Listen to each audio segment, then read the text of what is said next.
ہماری آج کی سورت ہے سورۃ التکاثر۔ تکاثر کا معنی کیا ہے؟ تکاثر کا معنی ہے مال، اولاد اور خادموں کی کثرت پر فخر کرنا۔ سورہ تکاثر مکہ مکرمہ میں نازل ہوئی ہے۔ اس سورت میں 1 رکوع 8 آیتیں ہیں۔ التکاثر سے اس سورت کا آغاز ہوتا ہے، اسی مناسبت سے اس کا نام سورۃ التکاثر ہے۔ حضرت عبداللہ بن عمر رضی اللہ تعالی عنہ سے روایت ہے، رسول علیہ صلوٰۃ والسلام نے ارشاد فرمایا، کیا تم میں سے کوئی اس کی طاقت رکھتا ہے کہ وہ روزانہ 1000 آیات کی تلاوت کرے؟ صحابہ کرام رضوان اللہ تعالی علیہم اجمعین نے عرض کی، اس کی طاقت کون رکھتا ہے؟ تو رسول علیہ الصلوۃ والسلام نے ارشاد فرمایا، کیا تم میں سے کوئی روزانہ الہاکم التکاثر پڑھنے کی طاقت نہیں رکھتا؟ یعنی یہ سورت پڑھنا ثواب میں 1000 آیات پڑھنے کے برابر ہے۔ اگر سورۃ التکاثر کے مضامین کی بات کی جائے، اس سورت کا مرکزی مضمون یہ ہے کہ اس میں فقط دنیا کی بہتری کے لیے عمل کرنے کی مذمت بیان کی گئی ہے اور آخرت کے لیے تیاری نہ کرنے کی تنبیہ کی گئی ہے۔ اس کے علاوہ اس صورت میں یہ مضامین بھی بیان کیے گئے ہیں کہ زیادہ مال جمع کرنے کی حرص نے لوگوں کو آخرت کی تیاری سے غافل کر دیا۔ یہ حرص ان کی دلوں میں رہی یہاں تک کہ انہیں موت آ گئی۔ وہ مال جمع کرنے کی حرص کو لے کے ہی دنیا سے چلے گئے۔ وہ دنیا میں فقط اسی لیے جیتے رہے کہ ان کے پاس مال ہونا چاہیے۔ ایک مضمون یہ بھی بیان کیا گیا ہے کہ نزاع کے وقت زیادہ مال جمع کرنے کی حرص رکھنے والوں کو اس کا انجام معلوم ہو جائے گا، اور اگر وہ اس کا انجام یقینی علم کے ساتھ جانتے تو مال سے کبھی بھی محبت نہ کرتے۔ اس صورت کے آخر میں یہ بتایا گیا ہے کہ مرنے کے بعد مال کی حرص رکھنے والے ضرور جہنم کو دیکھیں گے، اور قیامت کے دن لوگوں سے نعمتوں کے بارے میں پوچھا جائے گا۔ بسم اللہ الرحمن الرحیم، اللہ کے نام سے شروع جو نہایت مہربان ہے۔ الہاکم التکاثر، زیادہ مال جمع کرنے کی طلب نے تمہیں غافل کر دیا۔ تکاثر، مال جمع کرنا، زیادہ مال جمع کرنے کی کثرت نے تمہیں غافل کر دیا۔ حتی، یہاں تک کہ زرتم المقابر، تم نے قبروں کا منہ دیکھ لیا، تم قبروں تک جا پہنچے۔ اس آیت سے کیا معلوم ہوا کہ مال کی حرص اور اولاد پر فخر کا اظہار کرنا مذموم ہے، مذمت بیان کی گئی۔ اس میں مبتلا ہو کر آدمی اخروی سعادتوں سے محروم ہو جاتا ہے۔ حضرت مطرف رضی اللہ تعالی عنہ اپنے والد سے روایت کرتے ہیں کہ میں رسول علیہ صلوٰۃ والسلام کی خدمت میں حاضر ہوا۔ جب میں ان کی خدمت میں حاضر ہوا اس وقت آپ الہاکم التکاثر اس سورت کی تلاوت فرما رہے تھے۔ آپ صلی اللہ علیہ وآلہ وسلم نے فرمایا، ابن آدم کہتا ہے میرا مال میرا مال، اے ابن آدم تیرا مال وہی ہے جو تو نے کھا کر فنا کر دیا، یا جو تو نے پہن کر بوسیدہ کر دیا، یا جو تو نے صدقہ کر کے آگے بھیج دیا۔ باقی جو دنیا میں رہ جائے گا اس کو کون استعمال کرے گا؟ یہ انسان کو خود بھی خبر نہیں۔ انسان دنیا میں مال جمع کرتا ہے اور اس قدر جمع کرتا ہے، وہ یوں سمجھتا ہے کہ میں 1000 برس رہوں گا، سامان 1000 برس کا، مگر پل کی بھی خبر نہیں۔ لیکن انسان کو یہ بھی خبر نہیں ہوتی کہ کب اس کا آخری وقت آن پہنچے۔ حضرت ابو ہریرہ رضی اللہ تعالی عنہ سے روایت ہے، رسول علیہ صلوٰۃ والسلام نے ارشاد فرمایا، بندہ کہتا ہے میرا مال میرا مال، اس کے لیے تو اس کے مال سے صرف 3 چیزیں ہیں۔ نمبر 1، جو اس نے کھا کر فنا کر دیا، جو اس نے پہن کر بوسیدہ کر دیا، جو کسی کو دے کر آخرت کے لیے ذخیرہ کر لیا۔ اس کے ماں سوا جو کچھ بھی ہے وہ جانے والا ہے اور وہ اس کو لوگوں کے لیے چھوڑنے والا ہے۔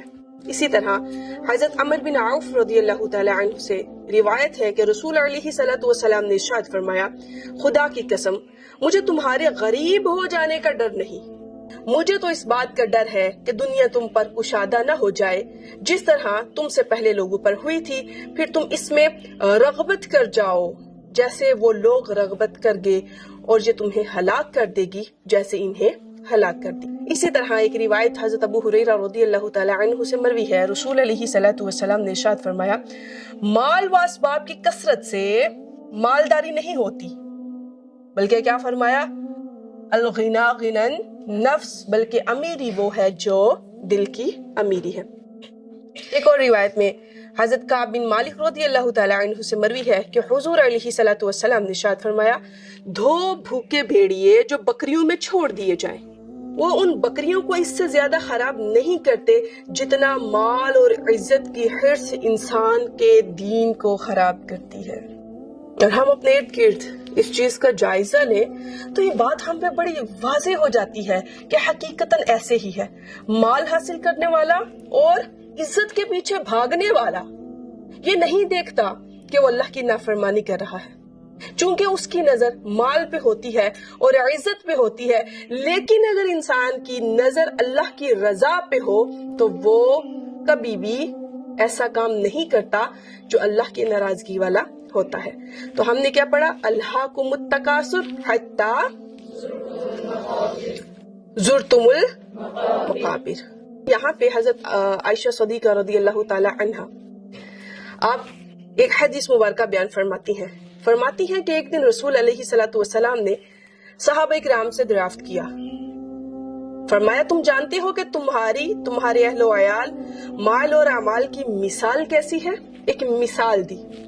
مثال کس طرح دی؟ فرمایا ایک دنیا سے جانے والا شخص ہے، وہ اپنے 3 بیٹوں یا 3 بھائیوں کو جمع کرتا ہے۔ پہلے بھائی کو کہتا ہے، دیکھو میں مر رہا ہوں، تم میرے لیے کیا کر سکتے ہو؟ تو وہ کہتا ہے، میں تمہارے لیے اتنا سا کر سکتا ہوں کہ میں تمہیں آخری وقت میں غسل دوں، کفن دوں اور میں تمہیں قبر تک چھوڑ آؤں۔ اس سے مراد اہل و عیال ہے، کیونکہ اہل و عیال یہ کام کرتے ہیں، انسان کو قبر تک پہنچاتے ہیں اور آخری رسوم ادا کرتے ہیں۔ وہ شخص کہے گا، تم نے تو میرے ساتھ بلائی نہ کی، تم نہیں جانتے کہ تمہارے واپس پلٹ جانے کے بعد میرے ساتھ کیا معاملہ کیا جائے۔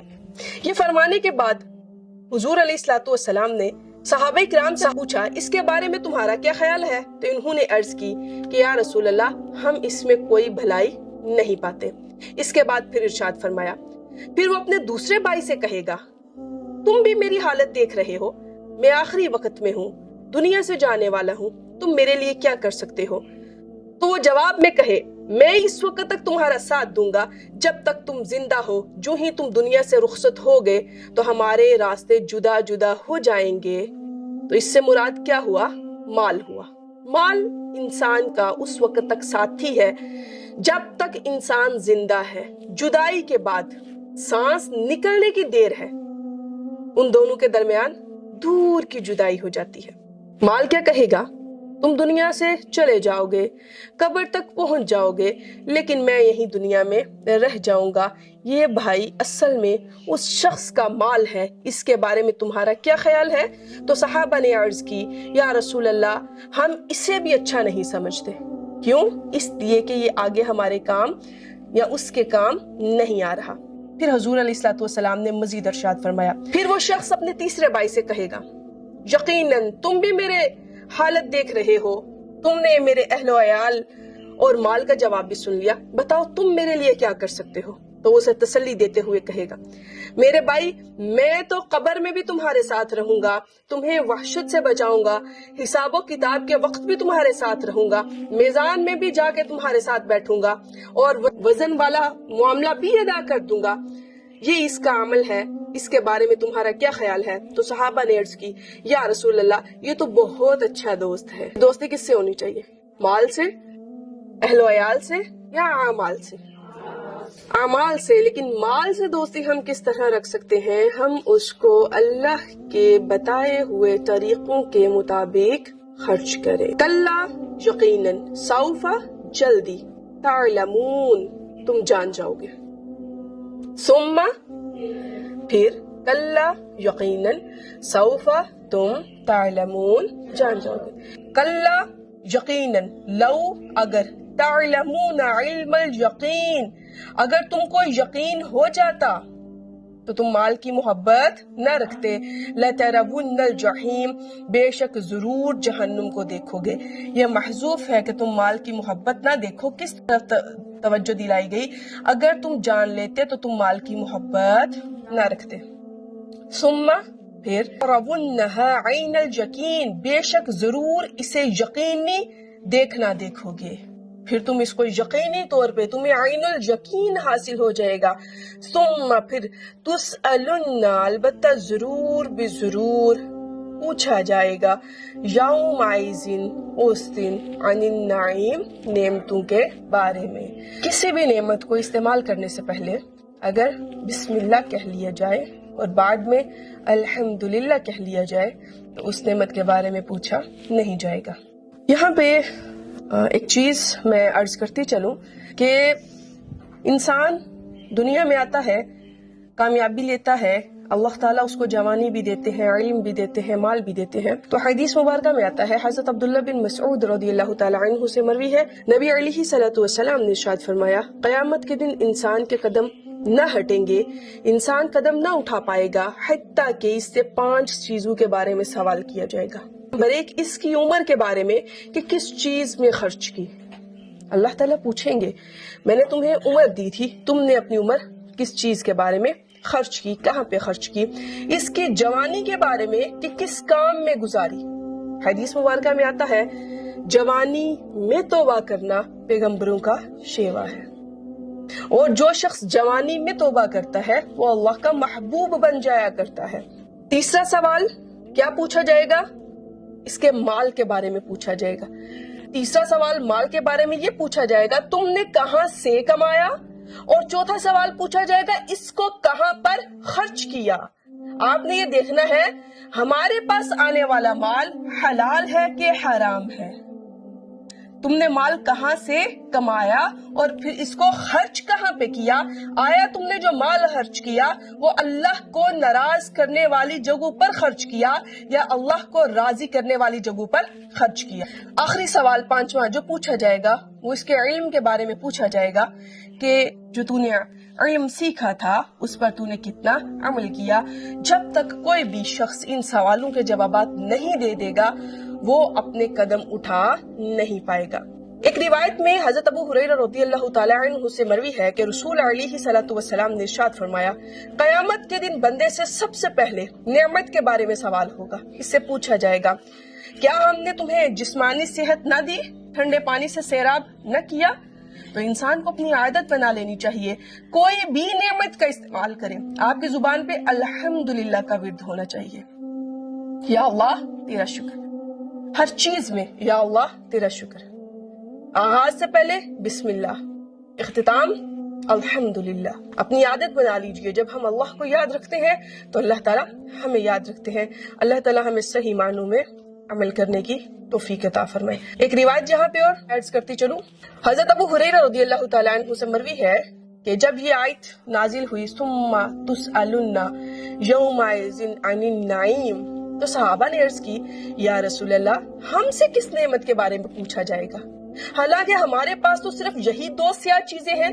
2 سیاہ چیزوں سے مراد کھجور اور پانی. اور مزید فرمایا کہ ہمارے پاس تو یہی 2 چیزیں ہیں اور دشمن حاضر ہے، تلواریں ہمارے کندھوں پر ہیں، تو پھر بھی ہم سے کن نعمتوں کے بارے میں پوچھا جائے گا.